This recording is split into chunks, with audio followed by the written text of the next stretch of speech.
It's a new era for Texas Tech football after a surprise announcement regarding the program's 17th head coach. Coming up, we'll have the details regarding the hiring of Joey McGuire. Nonprofit organizations rely heavily on fundraising events held throughout the year, and many of those annual activities are making their way back following the COVID-19 pandemic. MCTV's Hattie Robb will have a special look at one returning event that is helping find a cure for a devastating disease.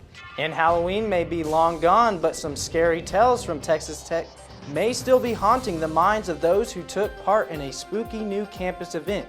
MCTV's Allison White has the scary details from a new tradition that takes attendees on a terrifying tour of the university's most supernatural locations. This is the MCTV Weekday Update. Welcome to the Monday edition of the MCTV Weekday Update. I'm Parker Gainey. And I'm Delaney Mooney. And we have breaking news this afternoon as Texas Tech officials confirm that a new coach has been hired to lead the Red Raider football team. That's right, Delaney. After a 2-week search, Joey McGuire has taken the top job here at Texas Tech. McGuire is currently the associate head coach and outside linebackers coach at Baylor.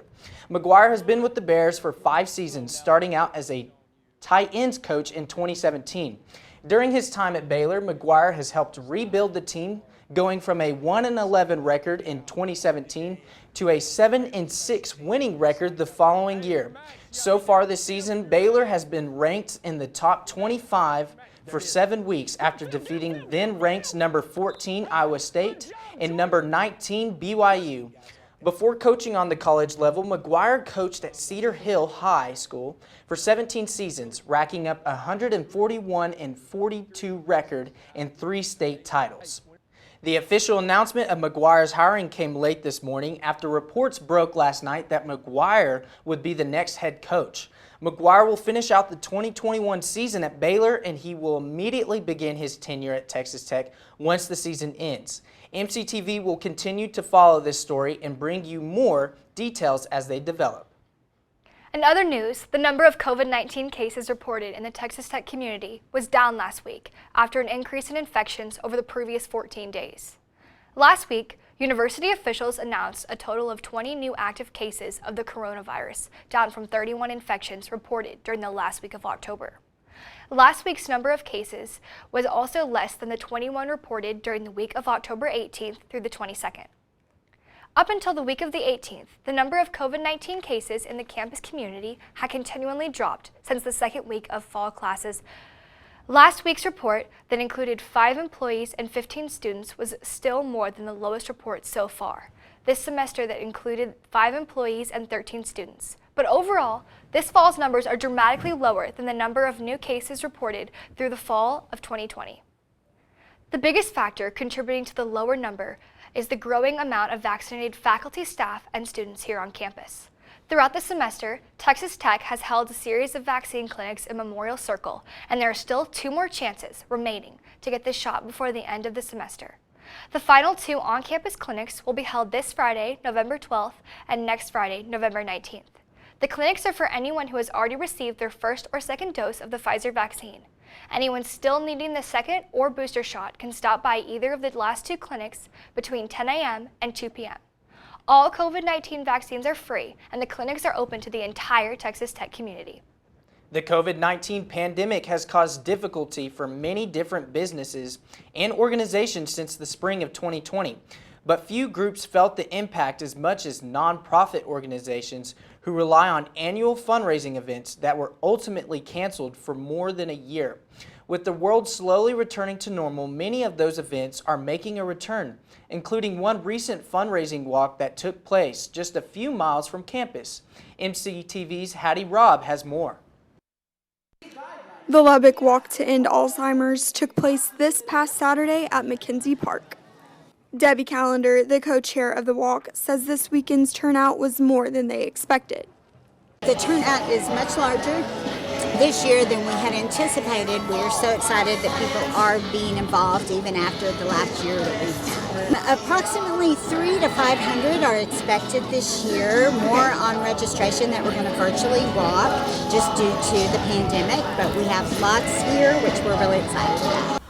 More than 6 million Americans suffer from Alzheimer's, and the disease kills more people than breast cancer and prostate cancer combined. This disease is really devastating, and it tears apart families. It takes away all of the independence and everything from a person, and it's, like I said, it's just devastating.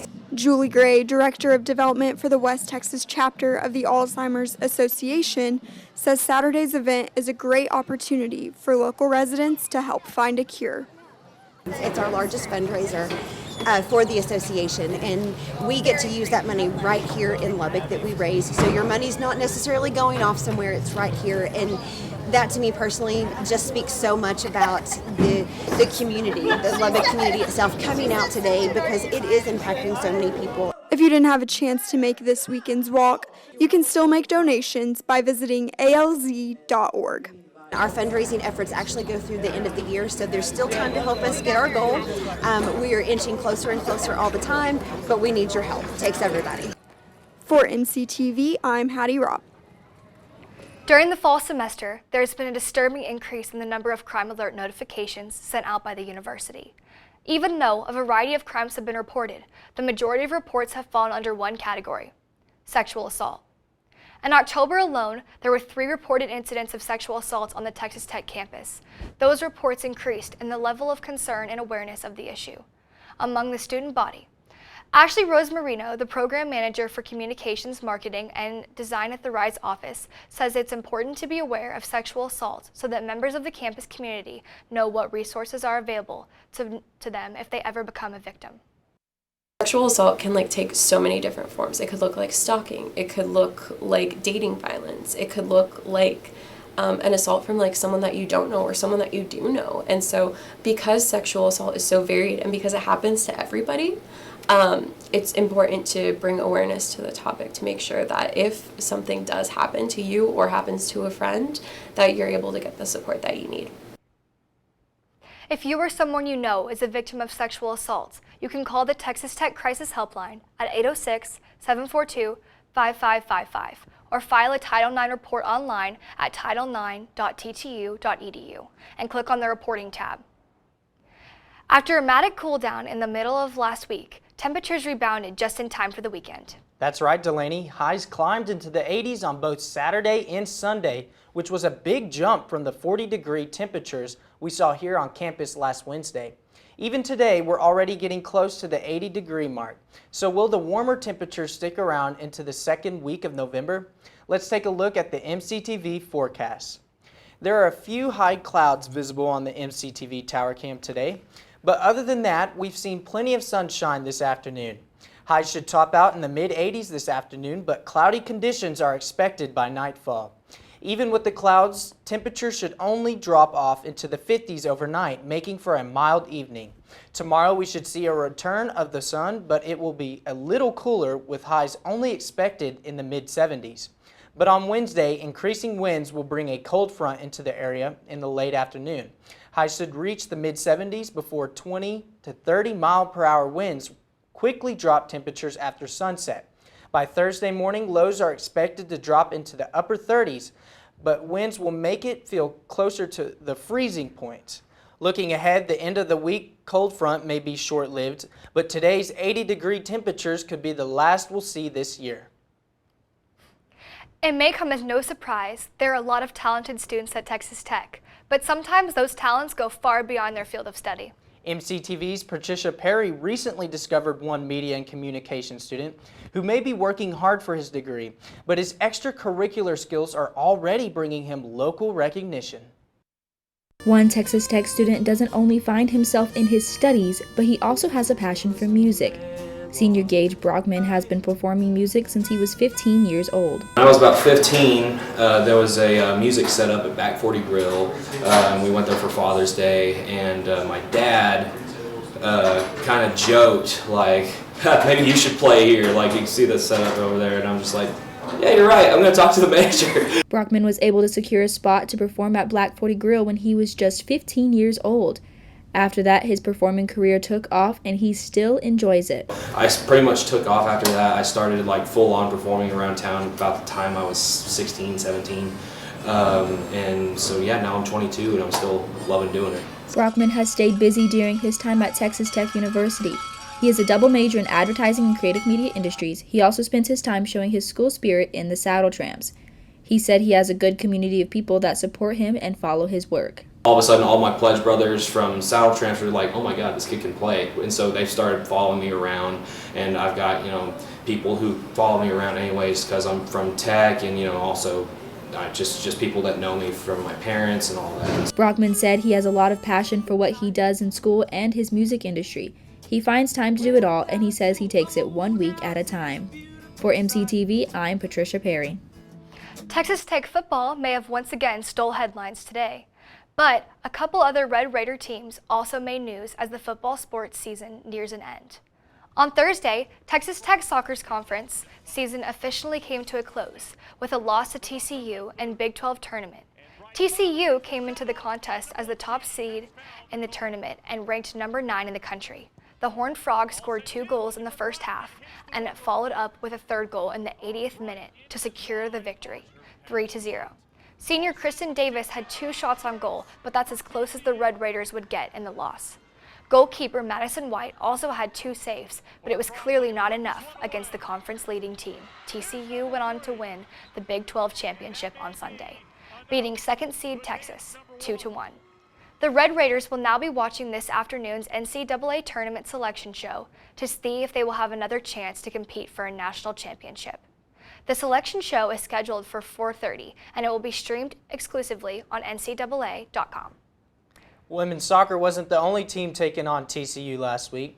Over the weekend, Texas Tech volleyball also had a showdown with the Horned Frogs with much different results. On Friday and Saturday, the Red Raiders hosted TCU at the United Supermarkets Arena. The team was hoping to secure a winning season, and they did just that by taking down the Horned Frogs in both matches, 3-0. Tech racked up 8 aces in Friday's matchup, with senior Alex Kirby responsible for 3 of the 8. Senior Carrington Jones had a total of 21 kills on the weekend, followed by juniors Caitlin Dugan with 19 and Reagan Cooper with 17. Along with securing a winning season this past weekend's victories gave the Red Raiders their first conference sweep of the season.